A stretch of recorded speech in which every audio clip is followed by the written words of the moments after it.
I've been a Pokemon fan since the very start pretty much. My first game was Pokemon Red, and I love the Pokemon franchise so much that it's only natural I would gravitate towards the various spin-off games made from Pokemon. This was really prominent in the 90s. It all really started with Pokemon Stadium and Pokemon Snap, which even to this day are still some of the most beloved Pokemon spin-off games. These spin-off games became so popular that even to this day, they still pump out Pokemon spin-off games, with one of the most iconic Pokemon spin-off game series being the Pokemon Mystery Dungeon series. No Pokemon spin-off game got me as excited as the first Pokemon Mystery Dungeon game when I first heard about it, which was the first time you got to play as a Pokemon. This concept in itself is very interesting and can lead to a ton of possibilities, and it's something that I've always wanted a Pokemon game when I was a kid. Mystery Dungeon is arguably the most popular of the spin-off series as well, with multiple games coming out after the initial Pokemon Mystery Dungeon Blue Rescue Team for the Nintendo DS and its counterpart, Pokemon Mystery Dungeon Red Rescue Team, which was for the Game Boy Advance. In this video, we'll be discussing the legacy of the first games in the Mystery Dungeon series, but we will stick mostly to Blue Rescue Team, as the first two games in the series are very similar to each other, with the only real difference being the console they are on, and it's a lot easier for me to record footage from a DS as opposed to a Game Boy Advance. Like many other Pokemon spin-off games, as opposed to Game Freak developing them like they do with the core Pokemon titles, another studio came in to develop the game for them. All of the Mystery Dungeon games in the series ended up being developed by Chunsoft, who were responsible for developing games like Dragon Quest as well as some of the Danganronpa titles, so they're no strangers when it comes to developing some quality games. In a nutshell, the whole premise of the Mystery Dungeon series is one day you mysteriously wake up as a Pokemon and have no idea what happened to you. You end up befriending another Pokemon to become your ally, where you live in a mysterious Pokemon-only world unlike any other Pokemon universe we've seen before, especially in the core titles, and go on missions to rescue or help other Pokemon. This concept is simple, easy to understand, and doesn't have much of a learning curve, which is great for newer players. You go through various dungeons with your partner Pokemon, finding items along the way, finding other Pokemon, and even battling and befriending some Pokemon to join your team. I remember as a kid having a difficult time befriending Pokemon while playing through this game, but while playing through this game again for this video, I was able to have a much easier time befriending Pokemon. The dungeons that you go through to rescue Pokemon get progressively harder with each floor that you go on, and as you progress through the game and unlock more dungeons, those dungeons get harder as well. Now this is one of my main criticisms of the Mystery Dungeon games, especially the first one, because that's the only one that I've played, is that they get very repetitive. You're supposed to go through the same dungeons multiple times for multiple different missions before unlocking new dungeons where you do more of the same thing. Now I have yet to play any of the newer Mystery Dungeon games outside of the first like I have mentioned, and if you guys enjoy this video, I could totally play the other games and make videos specifically on the future Mystery Dungeon titles, but to me it seems like this is more of an issue with the first game.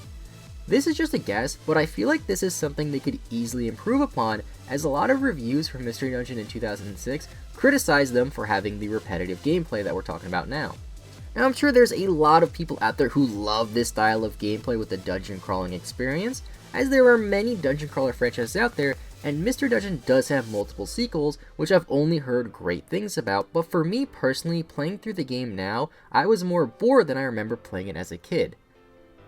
I never beat the game as a kid, but I remember putting so much time into it, crawling through dungeons, trying to befriend Pokemon, and just having a very good time in those games. I initially wanted to play through the full game before making this video on it, but after about 3 hours of gameplay, I feel like I've seen it all and I didn't feel like playing too much because of the repetitive nature. Now I don't think Mystery Dungeon Blue is a bad game by any means though, and at the time of its release it was a great introduction to the series, but to me it just doesn't seem like it aged too well, which is crazy for me to say because the game's really not that old. Now I know that the game is 13 years old, but it still feels weird for me to say that a DS game didn't age so well. In my mind, I still don't see the DS as a very old console, despite being over 15 years old at this point. The game did receive some mediocre scores all around, and a lot of the criticisms happened because of the repetitive nature.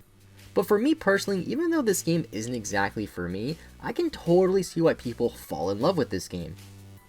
This doesn't change the fact that Mystery Dungeon still has a pretty big following and a lot of hardcore fans, despite not receiving a new game in the franchise in about 4 years now. The last Mystery Dungeon game we received was Pokemon Super Mystery Dungeon for the 3DS in 2015, which was also the second Mystery Dungeon game to be on the 3DS system. I'm very hopeful that we will see one in the future, as the series does seem pretty popular, but 4 years is a pretty decent drought, and I wouldn't be too surprised if we never saw another Mystery Dungeon game. It seems like to me the reason why people love these games so much isn't because of the gameplay or the gimmick of being able to play as a Pokemon, but rather because of the story these games have and the characters behind them. I keep hearing how Explorers of the Sky is one of the best in this series with an amazing story, and how one of the games has a Grovyle, which is such an appealing character, so maybe one day I'll get around to playing those for a video as well. But from Blue Rescue Team alone, I was able to see why people enjoy this series so much. At the start of the game, you take a little personality quiz, so the game can decide which Pokemon fits you best.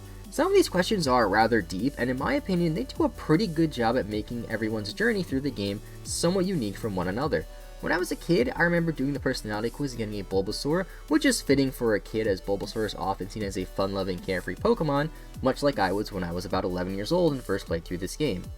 But when I played through this game now at age 23, the game decided the best fit for me was a Cubone, which is often seen as one of the saddest Pokemon. Now to be fair, I do remember being a little bit pessimistic with answering the questions, as I don't think my personality is nearly as sad as Cubone's. This is something that I think is only amplified as the series went on, as newer titles had different choices for Pokemon to become, and a much larger selection. But I can see how for some people they can identify with the Pokemon they turn into, which creates more of an attachment to these games. It really helps you make you feel like you were actually turned into a Pokemon, because I feel like this formula is better than just having the user pick whatever Pokemon they wanted, because that breaks a little bit of the immersion. You can also pick which Pokemon is your first partner Pokemon, which acts like your best friend throughout the game and has a lot of impact in the story. And I have to say, they did a really good job making this a Pokemon game and not just some random dungeon crawler game with Pokemon slapped on the cover to generate extra sales.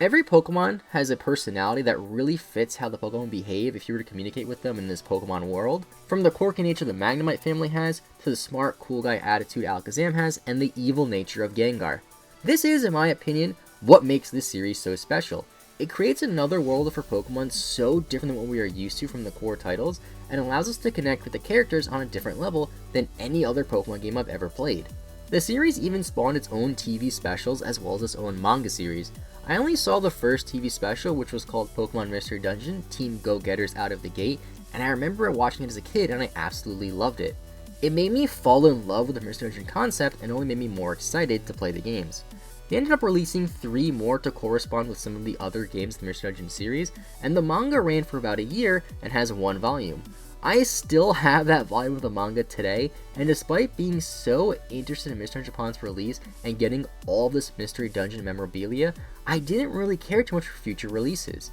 I remember being in middle school at this time and was going through one of those small phases that a lot of people probably go through, where I thought I was too cool for Pokemon, which luckily didn't last long as I'm here making Pokemon videos to this day. Now, although it didn't last too long, it went to the point where I didn't even get Pokemon Platinum on release date, which is actually my favorite core title to this day, and I still regret that I missed all of the cool Mystery Dungeon games that released for the DS at the time. Those seem to be regarded as some of the best in the series, and I really wish I got a chance to play them upon release. I feel like I would have enjoyed them much more then than now, but unfortunately I was just too cool for Pokemon when I was in middle school. Be sure to let me know in the comment section down below if you've played the Mystery Dungeon series, how well you like it, and which one is your favorite in the series. Like I said, I do want to give this series another chance, as although I wasn't too into Mystery Dungeon Blue playing through it recently, I feel like I would probably give the other games a chance anyway, because I think I would like them better. I've heard fantastic things about Explorers of the Sky, and I have a feeling that's probably the most popular one that you guys will say was their favorite, but either way, let me know down below what you think of the series and which one is your favorite. I did end up getting a couple of other Mystery Dungeon games as well as a few Pokemon Ranger games thanks to a GameStop sale a couple of years ago, and I'm glad I did so I can make videos specifically about the Mystery Dungeon games as opposed to a general overview of the Mystery Dungeon concept and the first game like this video is. I know I said I want to focus mostly on the first game, but I feel like this introduction video is more of just an overview of the series with a little bit of details from the first game. I truly believe that even though I'm not too into Mystery Dungeon Blue today as an adult, the Mystery Dungeon series is still a very special franchise. I honestly forgot how much I loved this game as a kid before making this video, and I want to try some of the other games in the series to see how they improved upon the first titles. It may be mostly nostalgia, as I did play this game as a kid, and I'm sure there's a lot of people out there in a similar situation who love these games related to nostalgia, but that doesn't take away from the fact that aside from nostalgia, these games do have a special charm to them that I've never really felt while playing through any other Pokemon game, or even any other video game for that matter. I don't know if they'll ever revisit the Mystery Dungeon series. On the Switch maybe they will, or something like that. But I do know that there are so many Mystery Dungeon fans out there who love the series, despite whatever may happen to the Mystery Dungeon series in the future.